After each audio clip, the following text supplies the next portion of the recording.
All right, here you go. Welcome back to my channel. Here's your boy Forex Noipy, and today pag-uusapan natin ang walang kamatayan at nakakaumay na Strait of Hormuz na yan at paano ba natin to mai-a-apply para maging profitable trader tayo, no? So without further ado, let's proceed to intro.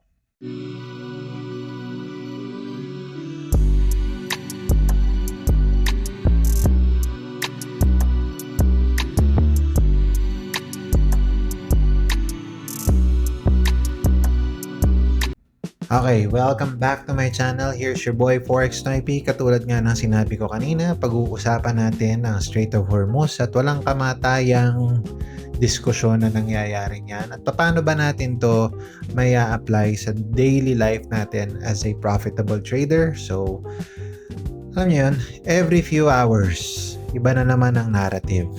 One moment, war is coming. Then after a few hours, peace talks progressing. Tapos biglang oil spikes. Tapos mamaya, markets recover. And this is exactly why maraming retail traders ang natatalo, no, mga kanoypi. Kasi masyado silang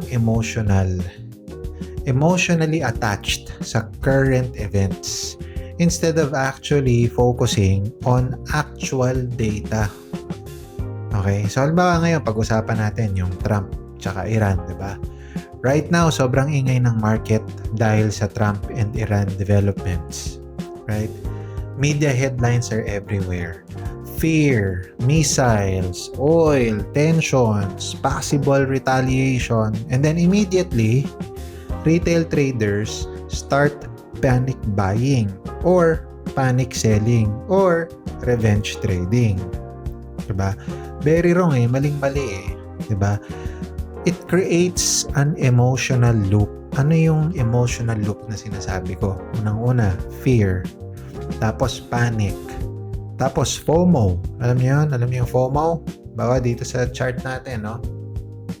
Pag tinignan niyo to, pataas na pataas na pataas yung oil. Tapos biglang bumagsak. Siguro right around this candle, mga tao, shit, bumababa na. I have to sell. Right? I have to sell and this is my target right here. Or right here sa previous support, right? Tapos biglang umakyat. Diba? Ngayon, pag nangyari yon, revenge trading ka naman kasi talo So, ang ending, sunog. Right? Yan yung cycle ng maraming traders. Why? Because they think breaking news is equals to trading opportunity. Yan yung mga ginagawa ng mga machine gun traders. No offense, pero talagang hindi ko maintindihan ba't nyo ginagawa yun. Okay. Pero hindi talaga ganon. That's not the right way to do things. Okay? Breaking news creates volatility. Okay? It makes the market volatile. But volatility alone does not create your edge. It doesn't. So please take note that it doesn't. Okay? Ano ba talaga yung nagpapagalaw ng market? What actually moves the market? Ito totoo to Hindi to crazy litanya. What makes the market move? So number one, professional traders and institutional traders. Bakit? Nasa kanila yung pera And these traders are macro traders. Right? Wall Street. Nandyan lahat ng pera So, they don't just react on emotional. They don't act emotionally sa headlines. Siyempre, pro na nga yan Diba? If you wanna be a pro, do what pros do. Okay? Ano ba ang ginagawa nila? They ask themselves, did yields change? Did liquidity conditions change? Did inflation expectations shift? Did the Fed outlook change? Did positioning change? Diba? So, if they're asking these to themselves, why not ask yourselves too? Diba? Because sometimes the headlines sound crazy.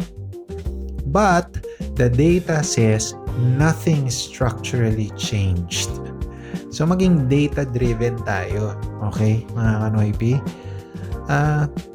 Tingnan nyo na lang tong chart natin dito. We're looking at the oil chart, right? One headline makes the oil spike. Another headline dumps oil. Another rumor rebounds again. So if you trade purely based on emotions and headlines, the market will destroy you emotionally. Intindihan nyo ba yun, mga Kanoypi? Intindihan mo ba? It will destroy you. So don't. The real question is not ano ang latest news. Pinakamaling itanong mo. Okay? The real question is, did the data change? Okay? Because data headlines are temporary. Mga balitang lumalabas, nakikita natin sa Bloomberg, temporary lang yan eh. But data, that's where conviction comes from. Andyan yung punto natin sa data. Okay? Ngayon, isipin mo, di ba? Tawag nga nila sa institutional traders, sa banks, sa professional traders, they call it smart money. Bakit? Kasi nandun yung pera eh. So whatever they do, it's smart. Whatever the retail traders does is stupid. Diba? So don't be like the retail traders. You might be a retail trader, but if you think like how smart money does, then you already have an edge for 99% of the people, or at least the retail trader. Okay? So ano ba sa palagay nyo yung mga tinatanong ng mga professional traders, diba? In addition to what we were talking about earlier. Kung may makita kang news, okay, kung may makita silang news, titingnan muna nila yung chart. Etong balita na ba to is already priced in. Right? Bago ba mangyari yung excessive spike, is it priced in? Pangalawa, is it sustainable? Ito bang balitang to na nangyari, will it sustain? Diba? Does this affect long-term liquidity? Ngayon ang pinaka-importante, mga Kanoypi. Does this affect long-term liquidity? Does this affect earnings or growth ng mga companies? Okay? Does this affect monetary policy? Okay? So yung mga bagay na yan, importante yan to understand. And if you don't know, I suggest that subscribe to my channel. I am going to make more contents about fundamentals, about macroeconomics. How are they relative to our society? How are they relative to our trading journey? And kung hindi ka pa nakasubscribe, subscribe ka na and then turn your notification bell para alam mo pag may latest uploads. I will try my best to do at least 1, 2, or 3 uploads per week to become more informational para sa inyo, mga Kanoypi. Okay? So kung yan ang tinatanong ng smart money, yan ang tinatanong ng retail traders. Bro, should I buy or sell?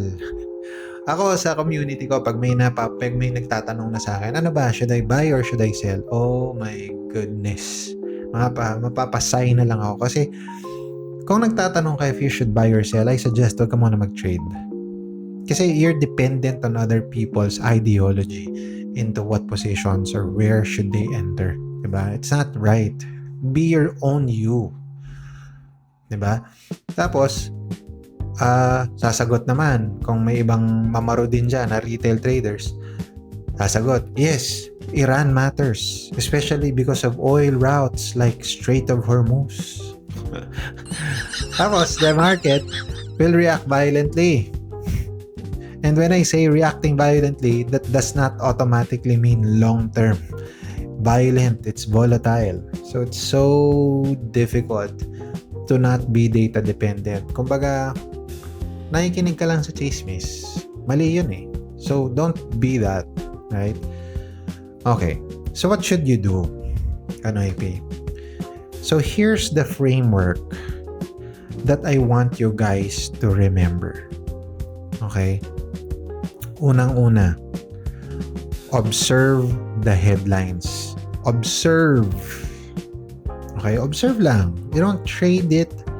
You don't do anything about it. Just observe. Okay? Pangalawa, watch market reaction. tingnan niyo yung nangyayari sa charts. Look at it. And then, confirm with the data. Okay?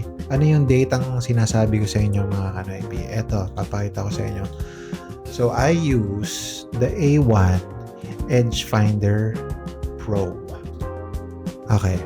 So, dito makikita nyo the A1 Edge Finder Pro, which is a lot of data.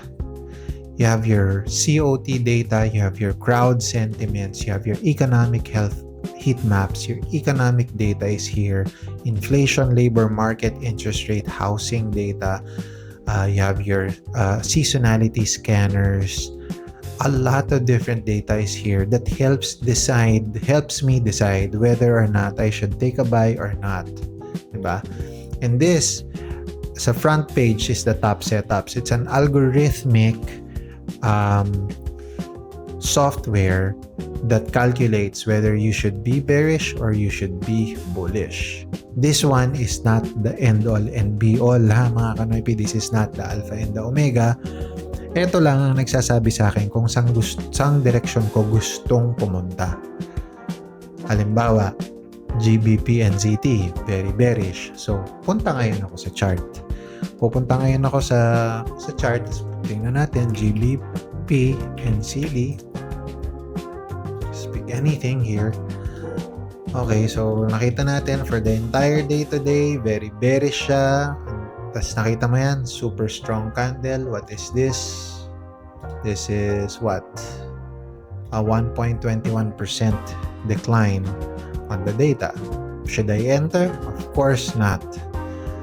What I will do is I will wait to probably test this resistance or wait for me to get a break in support. Okay? Yan, dyan pumapasok yung technical biases. Right? Pero fundamentally, I already know it's bearish. So I'm looking for a short setup or a bearish setup. Okay? So that's what you do. You confirm with the data, then execute only if the structure aligns. Okay? Pagka tumugma na yung fundamental data mo sa technical structure mo, pag parehas na sila, pasok. Okay? Kasi, not because you got emotional from, I don't know, YouTube, Twitter, financial juice dahil may nababasa ka, may napapanood ka, not because you got emotional, pasok na lang ng pasok. Okay? It doesn't work that way. Okay, mga kanoypi? Sana sa maliit at simpleng video na to, naiintindihan mo that you don't have to do things emotionally. Be conscious about yourself and rely on data, statistics before you make decisions. Okay? Ngayon, itong pinakita ko sa inyong Edge Finder, mga kanoypi. Ito. I show this on my Discord for free every single day. Andyan na yung technicals, andyan na yung sentiments, economic growth, inflation, all the things that you will need to make a decision fundamentally. Yung Discord na yon, walang bayad yon, but the link is in the description below. So kung gusto nyong sumali, pumasok lang kayo dyan, chat nyo ako, sabihin nyo, paki-add ako sa fundamental data, i-add ko kayo, walang problema. Basta panggabi ha, kasi alam naman, panggabi tayo mga kanoypi. Okay? So, before we end this video, kung natutuwa naman kayo sa pinagsasabi ko dito, makikisubscribe naman, i-comment down below kung may tanong ka, sagutin natin yan on another video if that's what you like. Subscribe na rin, follow me on all my socials. I'm on TikTok, I'm on Facebook. Okay? Kasi the market rewards disciplined interpretation. Okay? Not emotional reaction. So, if you wanna be rewarded, be disciplined and not be emotional. Tandaan nyo, mga kanoypi, current events, they create noise. Data creates conviction. And if you want to survive long-term as a trader, you need to stop trading emotions. You need to stop trading emotions. Okay? Sana malinaw to. Again, it's a short video, but I hope you enjoy. If you have any questions, comment down below and subscribe to my channel. I will see you on the next one. Bye.